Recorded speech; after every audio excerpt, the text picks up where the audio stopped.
Ladies and gentlemen, boys and girls, dudes and dudettes, the sexy and the not so sexy, big children and little. I am the novelist, author, poet Lamont Anthony Wright, aka Graffiti Blue, broadcasting all over the place. This is simultaneously. What up, Beneficial? What up, my guy? What up, Cindy? Cindy! What's good? Welcome to the Just My Thoughts podcast. We are live on Instagram, we are live on Facebook, and we are live on YouTube right now. The title of this is Does Money Change Us or does it allow us to be who we really are? Does money change us or does it simply allow us to be who we really are? I'm 50-50 on this. We are not going to be all night on this. I am 50-50 on this. Yes, it's certainly, money definitely has the power to change. I do not think money is an inherently evil thing.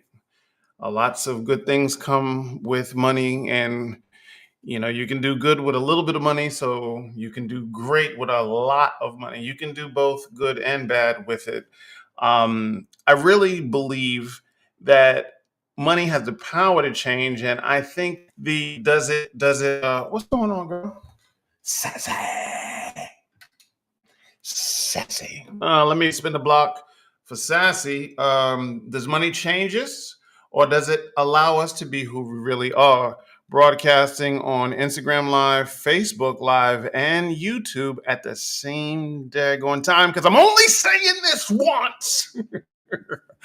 I believe that, yes, money certainly has the power to change you or just really enhance what's already there. Sure, if you had some dark malevolence on your heart and now you got a bunch of bread, of course you are going to abuse power. But to prove my point that it's kind of 50-50, yes, it depends. To me, then it's just my opinion. I could be all the way off, but to me, it really depends on how we acquire that power, how we come about that power. For example, and we're going to use Jane Elliott at her brown-eyed, blue-eyed experiment as scientifical proof of what I'm saying has at least some validity. Okay, how you get that? So let's just say you did not grow up with much. Let's say you had a very humble beginning. Let's say you started that way and you had this humble beginning and you have God-given talent and you are by all accounts a badass at whatever you do. But you just didn't grow up privileged. But through hard work and determination, you are a self-made woman or you are a self-made man. And by the time you hit 38 to 48, you are years of age, you are a boss now. You have generational wealth.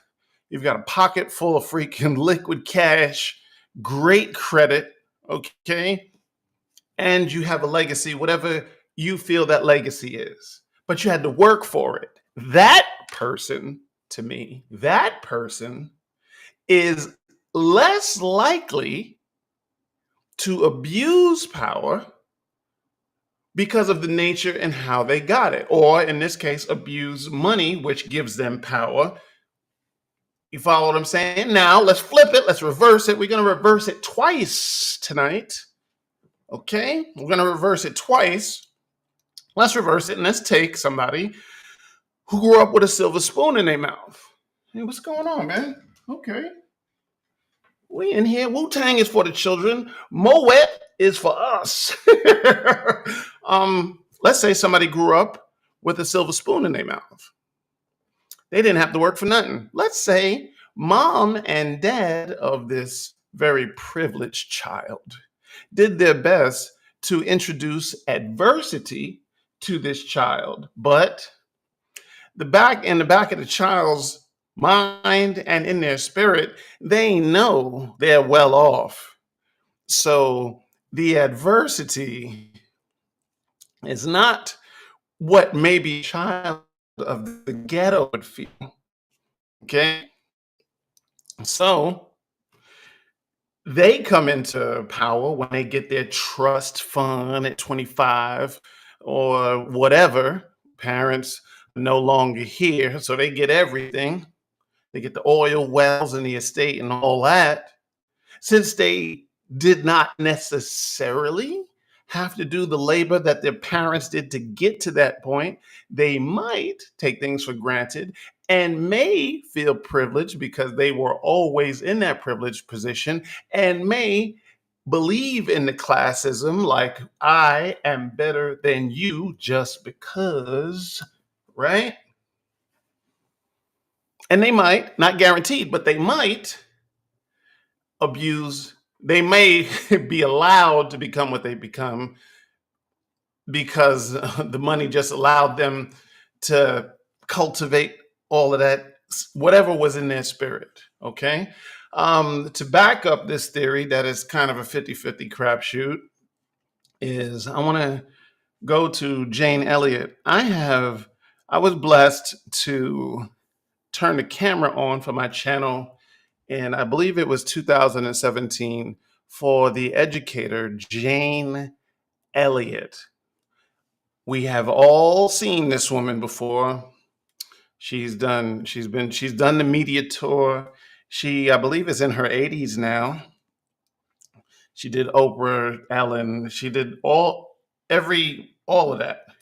She had a ranch that I got invited to in the Midwest, and I got to turn the camera on, and someone interviewed her by the name of Ray McKinley, and I was privileged to not only shoot it, but to have that exclusive content on my channel. I am blessed for that. And her claim to fame was this brown-eyed, blue-eyed experiment. So basically, she had children in grade school, and she separated the brown-eyed kids from the blue-eyed kids. I'll make my point here in a second. Well, what had happened was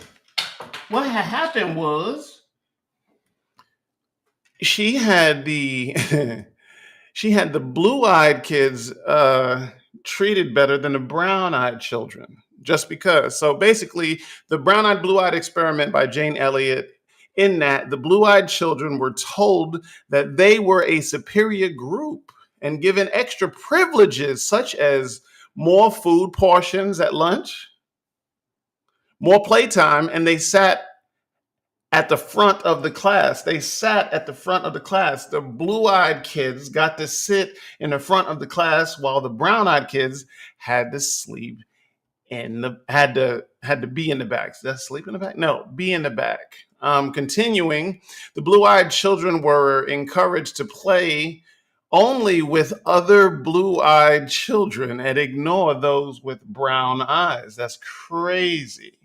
Now, the interesting part of how this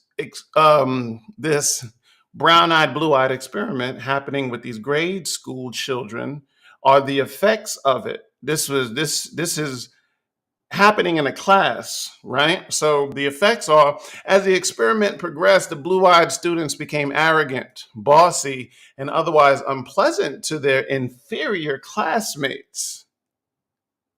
Also, their grades improved. So you take blue-eyed children and separate them from brown-eyed children, treat the blue-eyed children better, and they get arrogant, abusive, and their grades get better.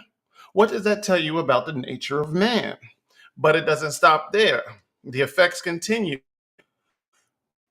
The brown-eyed inferior classmates changed into timid and subservient children who isolated themselves during recess.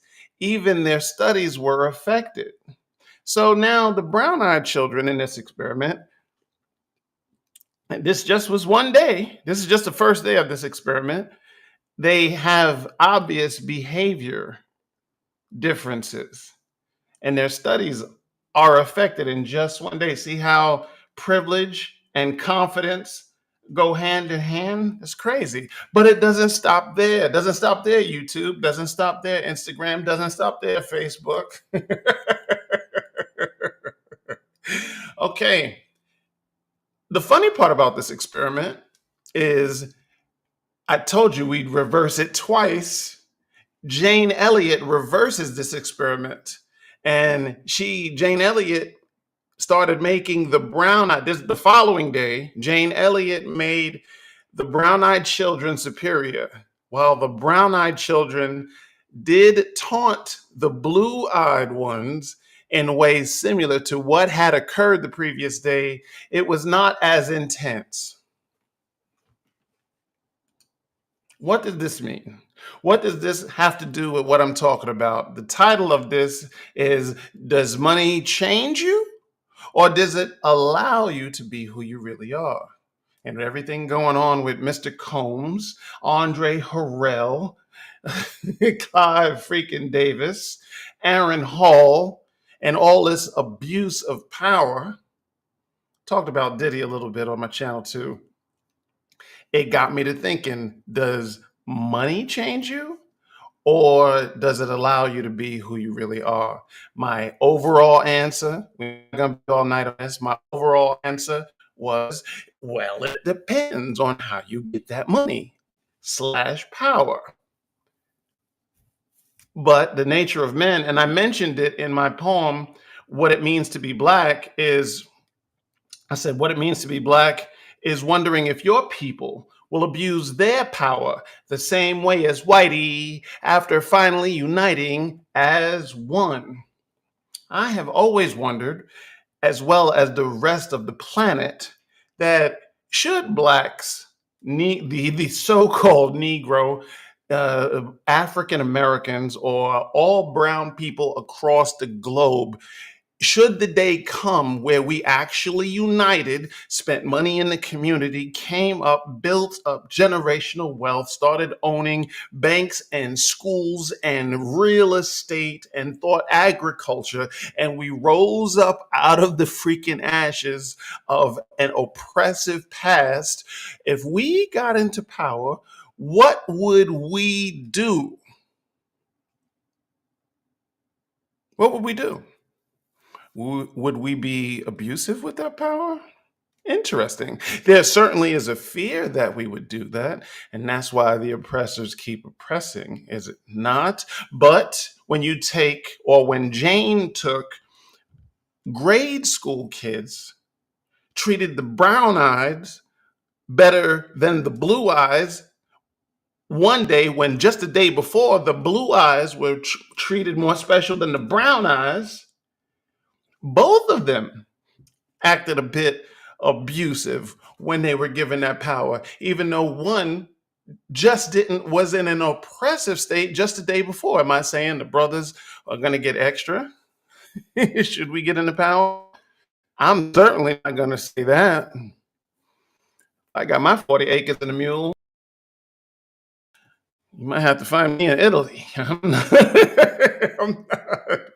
I ain't abusing nobody. I'm buying the most comfortable hammock I can. And I'll write about 30 books before I close my eyes for the last time. This is all facts. But I just wanted to show that even children that you would think don't have or are capable yet or don't have enough trauma, at least yet, to be a dark person or be abusive or taunting or things like that, when they got their power, they may have done that. But I'm gonna leave y'all with this, and then I'm gonna get off of here because I got a song to write. And I got other to do. At the end of the day, it's just like what I said. It depends on how you get that power. I'm gonna leave y'all with one more story or some scenarios. Let's say you have a master, a slave owner, which is master, and a slave. And in scenario A, the The master was very abusive to his slave. Okay, and treated him like he was subhuman or something to that effect. This goes on for a long time. Something happens, and through a slave revolt, the slave now has shackles on master. Because that pain is fresh, none of us want to be in that position of the one-time slave owner who now is in shackles. The slave who is was very oppressive. Because in our minds, the payback is coming, right? It's payback time. You would have to be a very strong individual to get tortured for that amount of time and to show empathy to your enemy. Would it not be? But it's not impossible. Depends on what's on that slave's heart. It's not impossible. God works miracles every day. Now let's flip it. I lied. I said I'd reverse it twice, and this is actually the third reverse. Let's flip it. Let's say there was a slave and he had a master or slave owner, but he treated him like family.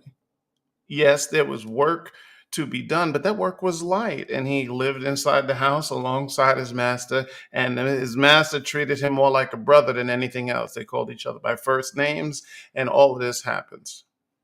Amazing. This goes on also for a long amount of time. Through the powers that be, blacks get their freedom.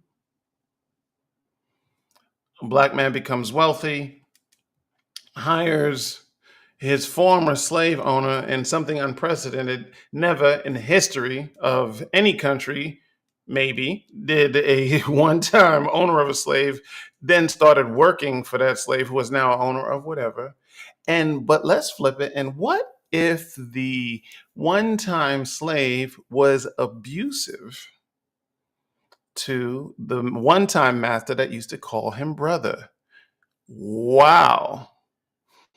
Sounds a bit unappreciative, does it? Doesn't it? But it's not impossible.